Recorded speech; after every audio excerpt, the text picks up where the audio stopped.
What's up, Epic 7? This one's for you new players. This one's for the people who are just starting out. These are the 7 epic things I wish I knew before I started Epic 7. I'm going to try to safeguard you against some of the most common pitfalls that a lot of people coming into this game aren't going to realize.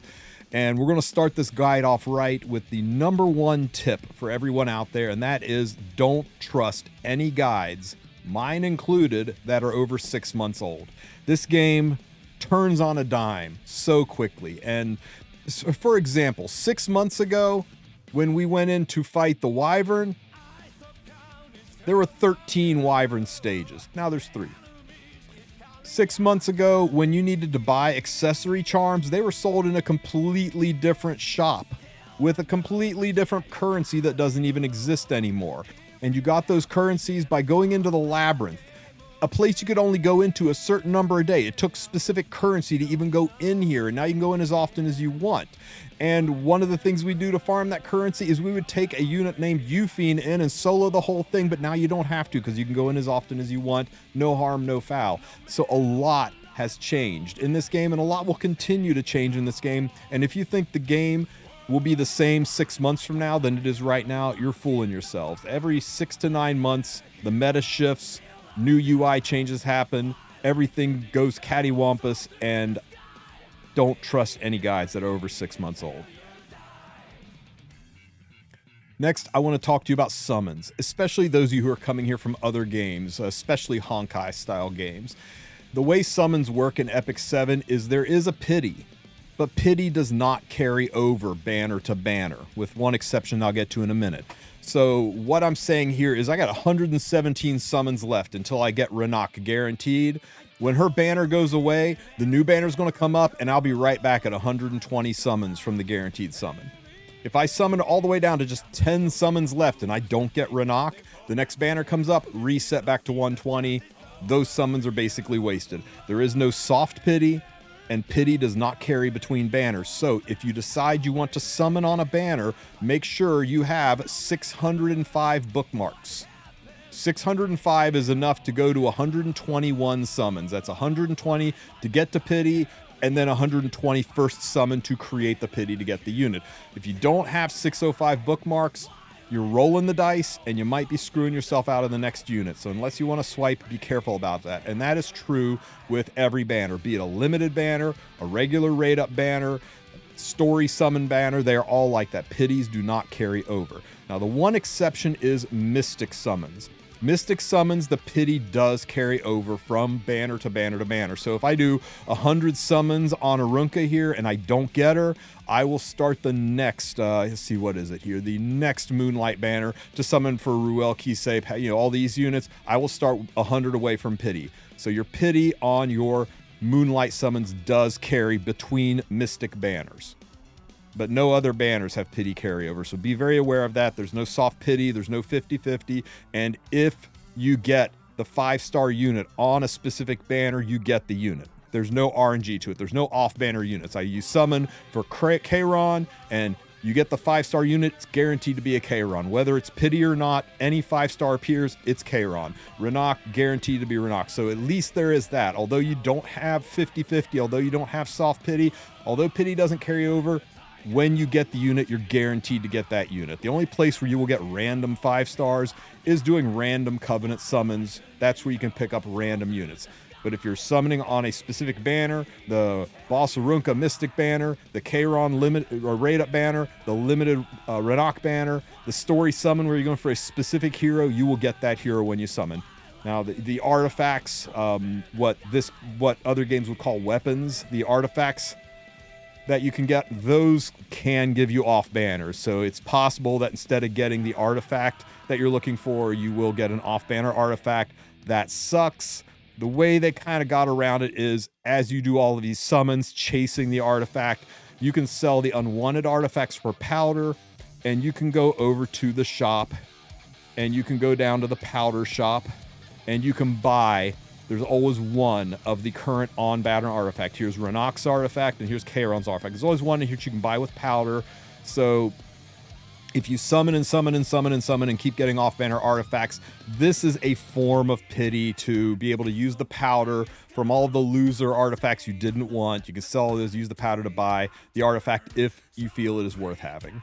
And you can also buy them here without summoning on the banner, so that's a thing too. So I wish I had known that.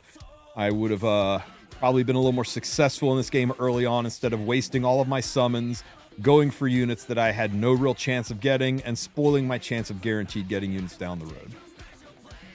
Next, I want to talk to you about the Moonlight Blessing. The Moonlight Blessing is something you'll unlock early on, and this is one of the first hardest choices you're going to face. A lot of people ask, who should I get from my Moonlight Blessing? Well, there is a way to min-max it. Now, if you didn't do this, don't lose sleep over it. It's not worth re-rolling just to do this, but if you really want to milk the game for all of its worth, start out with Spectre Tenebria. I know you're going to get a lot of pushback saying she's not good anymore, but trust, start out with Spectre Tenebria. She will make climbing through so much of the PvE a cakewalk. She makes Abyss so easy. You're going to see all kinds of guides for how to do it without her, but with her, it's just that much better. And then once you've powered through all of the Abyss, powered through all the PV that you want to power through, then you can swap it out for a different one. Most people, myself included, are going to recommend Arbiter Vildred as your final choice. Arby has been good since 2018, and he's not going anywhere anytime soon. So probably your best choice, but maybe in the meantime, while you're using Spectre Tenebria to power through the Abyss, maybe you luck sack into an Arby, maybe you randomly pull one. You never know. So you've got several weeks, if not months, of grinding this game with Spectre Tenebria, helping you get through some of the hardest content, and who knows who you may pull. If you pull an Arbiter Vildred, maybe you pick up Ruel of Light, and then you get a powerhouse Reviver on the team. Now, these three units right here are probably the least usable. The last two because they are very hard to gear. You'll hear a lot of people say, no, Kisei's amazing. Yeah, with really endgame gear, she is. Dark Corvus used to be the best thing since sliced bread for Guild Wars, but now not so much. ML Ken, likewise, hard to gear, harder to use. Really, it's these top three units are your choices. The DPS unit who's good in PvP, the DPS unit who's good in PvE, and the heal reviver unit who's good in either, but not meta in either. Those are your choices. So I wish I had known to go back and start with Spectre Tenebria to make Abyss super easy. And when you select her and you lock her in, you don't finish the last chain. And as long as you don't finish the last chain, you will be able to reset it. Now, mind you, if you reset it, you can't reset it again. So if you've already locked in Arby and then you unlock Arby and choose Stenny, you're stuck with Stenny. You notice mine cannot be reset again, because that's exactly what I did to show you how this works. So make sure once you make the change, you're married to that change, because that's going to be your 5-star unit at the end of your blessing. You can't change it a second time. Something nobody talks about is rare catalysts. In order to level up your units, they're going to need catalysts. Whether it's to increase their skills through Molagora, they're going to need catalysts. Whether it's to awaken them to 6-star to make them more powerful, they're going to need catalysts. They're going to need rare and epic catalysts. Now, you would think epic catalysts are harder to get, and that's true to a point.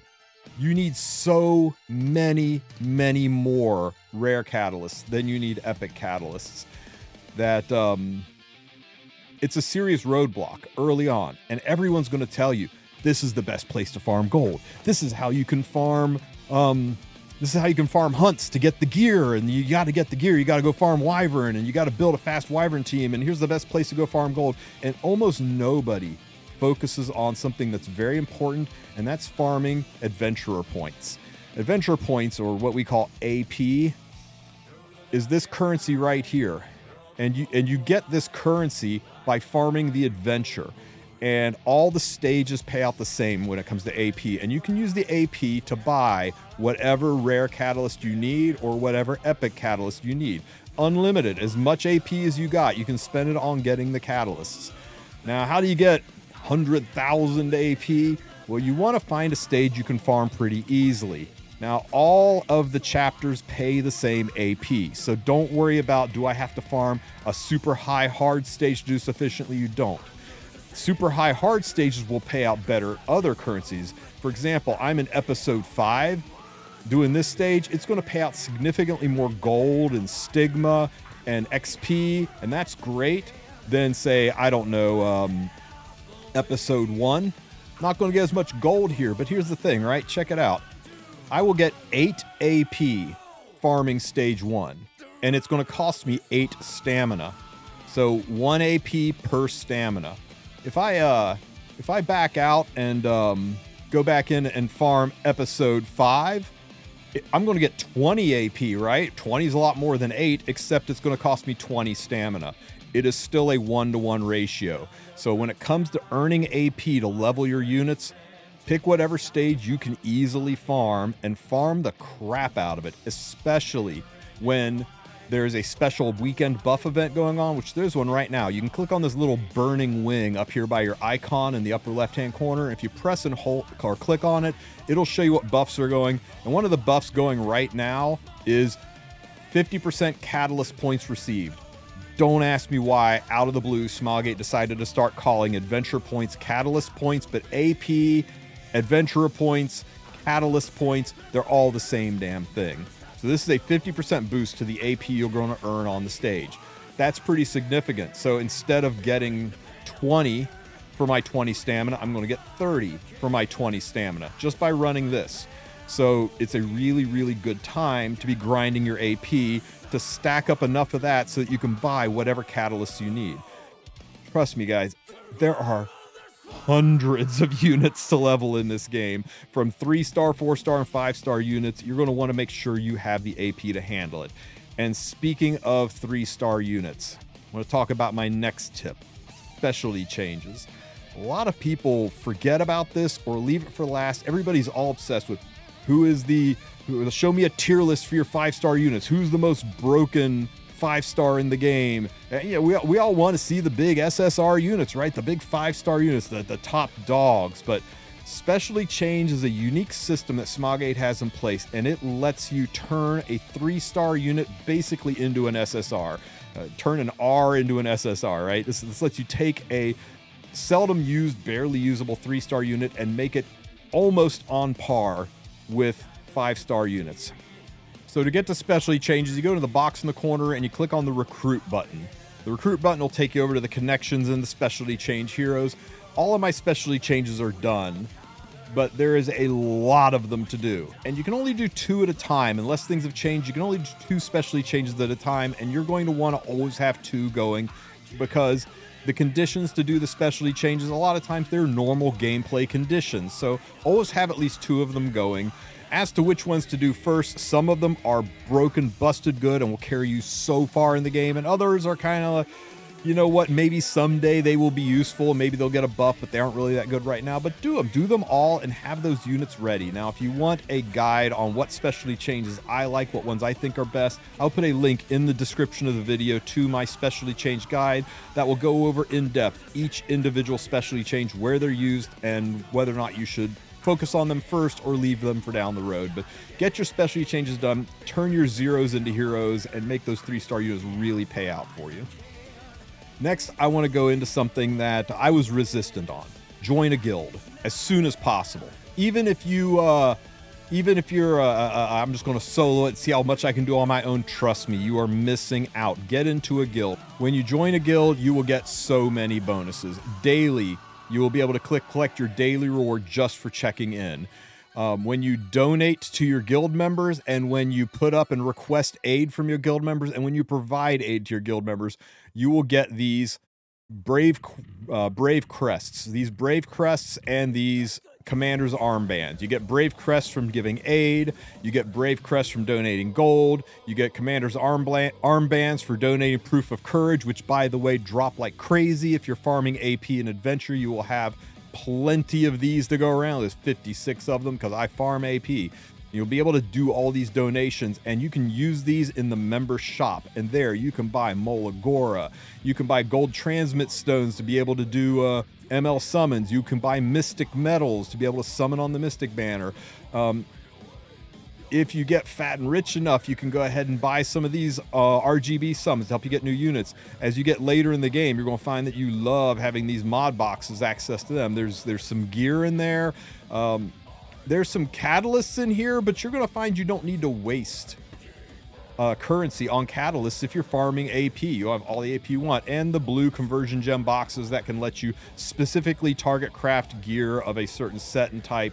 Down the road stuff, and the all-important artifact charms is the only place in the game to reliably buy artifact charms, and that is another huge roadblock, is leveling up your artifacts, so you'll be happy that you have a place where you can pick up artifact charms galore. Also, there are really, really good artifacts. Now, the last piece of advice, one of the not-so-best kept secrets in Epic 7 until Smilegate addresses it, is in the side story. There's a thing called the Book of Memories, and you will want to unlock the Eulogy for a Saint. You will have to spend 900 Skystones. Now, you do get a couple of these for free, but you're probably going to use your first one on Bittersweet Dessert Festival, as that's required to access Tamarin through the connection system. And the second one you can use on Eulogy, but you really want to consider Rengar's Chaotic Full Moon Festival because it has the Midnight Bloom artifact in it, and that artifact is so useful in climbing through the game. All the way 7 years later, I'm still using the hell out of Midnight Bloom in a lot of my comps. So those are the big three, right? This one to get your Tamarin, this one to get your Midnight Bloom artifact, to give that fat 16% crit chance to your entire team, and Eulogy for a Saint. Now, you only get 2 bookmarks, so you're going to have to spend 900 Skystones to buy the third. It is worth it. And why is it worth it? Eulogy for a Saint is currently the best farm for gold and charms to level up your gear. Now, you don't get AP, you don't get a lot of the other special drops, but it's significantly more gold than even the hardest stages. But it's significantly more gold than most stages and significantly more charms than even the hardest stages in the game, and you can farm it really fast at an early level.